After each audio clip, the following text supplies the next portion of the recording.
My name's Jane Moore and I'm a professional gardener, but today I'm inviting you into my garden to show you a few ideas, hints and tips of what to do to get your garden blooming brilliantly this spring.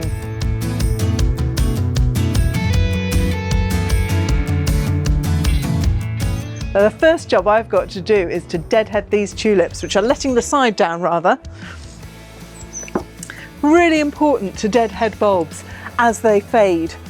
I could just take the top off this tulip and that would do the job nicely, but actually I don't like being left with that horrible stalky bit, so I'm going to take it right down to that little tuft of leaves and then hopefully that will look nice. It's important to leave all of this foliage so that it goes back down into the bulb and will give you your flower, hopefully for next year when I plant these out in the border.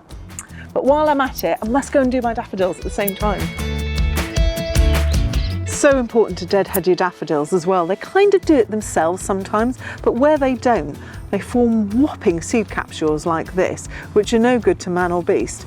And I always think even where they have kind of done it themselves, they just look so much tidier when you do it.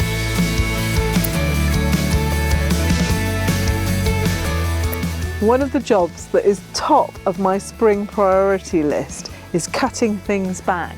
And lavender is a real case in point. It often gets a bit out of hand, doesn't it? And it is ideal to cut it back in the spring. But actually, I think sometimes we're inclined to just go a little bit over it and not really cut it back hard enough. Now, you might end up cursing me if we get some really bad frosts and you take my advice, but I'm advising you to cut this back really quite hard. It gets too open and sort of woody in the middle and just ends up not looking nice. So I'm going to actually delve right in here and find the new growth and cut it back to that.